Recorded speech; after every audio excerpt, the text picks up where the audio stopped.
Hi everyone, we're moving right along to exercise 21-13. Here we're going to look at territory and product profitability analysis.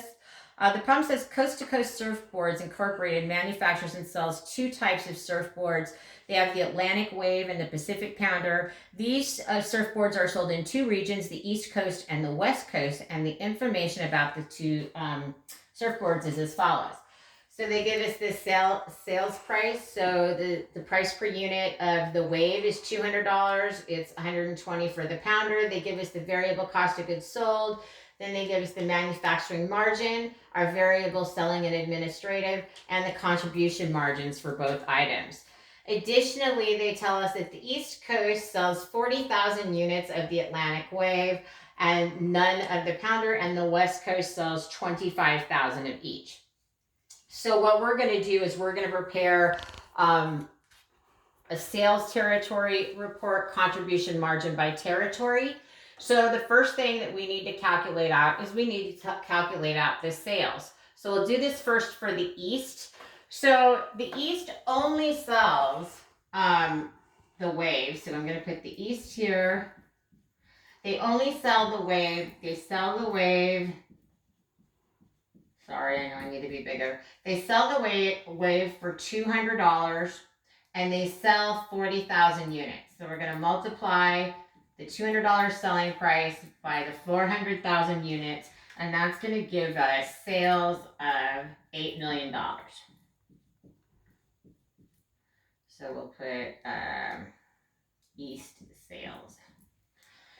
So we can move that over here. We're going to move that up onto the East Coast under our sales. So we've got our $8 million. Then we're going to look at our variable cost of goods sold. We can do that easily. So here we've got East cost of goods sold. So again, all they have is the Wave. So the cost of goods sold for each Wave is $150. And we're going to multiply that times 40,000. And that's going to come to a total of $6 million.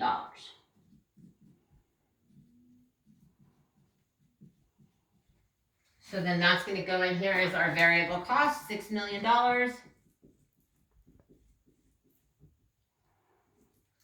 We're going to take sales minus our variable cost to get manufacturing margin of $2 million. Then we've got to look at our variable selling and administrative, which for the East, they're only dealing with the Wave. So again, with the East, variable sell and admin, we're going to take the $34 variable selling expenses, variable costs, product. So we're going to have a variable cost of $34 per unit. We're going to multiply that times 40,000 units. And so we're going to get variable selling and administrative costs of $1,360,000, which we're going to put up here. So a lot of space between my numbers. That's $1,360,000. So now we can calculate out our contribution margin by taking the variable selling and administrative expenses, subtracting them from manufacturing margins. So we get a contribution margin of $640,000. The last line wants us to calculate the contribution margin ratio. Remember, the ratio equals your contribution margin divided by sales. So here we can take the $640,000, we're going to divide it by $8 million, and we're going to come up with an 8% contribution margin ratio, which again was 640,000 divided by 8 million. So that's how we fill out that. That's just on that side. The West Coast, we just have to do a little bit more calculations, but there's nothing really difficult about it. And we're going to do here, let's do, I'm going to put this under here. Let's do West sales. Now, on the West Coast, they sell two different products. So we have to start with the 25,000 units times $200 plus 25,000 units times $120. And if we do those, it comes to $8 million. So we've got a different mix here, but we have the same amount in sales going on. So up for sales, we're going to put $8 million. So we've got that calculated out. The next thing we have to calculate out is we have to calculate our variable cost of goods sold. So we have to do that again for the two products. So we've got our West Coast cost of goods sold. Again, we've got two different products here that we're looking at. So in the first one, the first item we look at are the waves. So COGS for the wave is going to be $150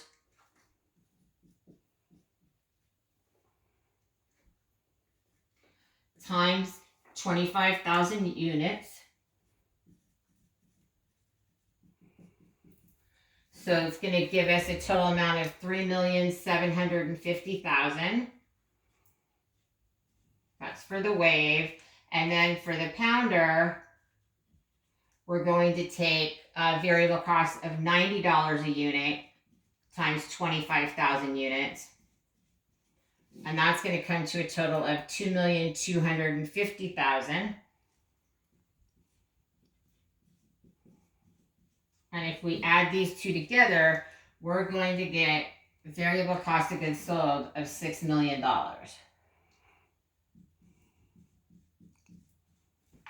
So again, we're in the same place that we were with the other companies. So we've got our $6 million.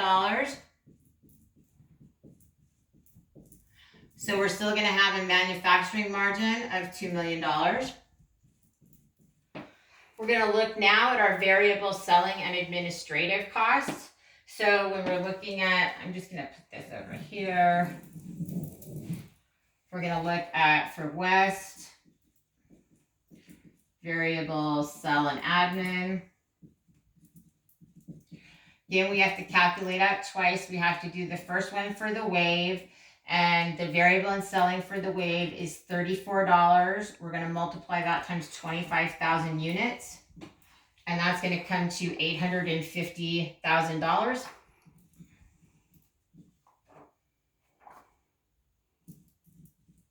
And then we also need to do the pounder,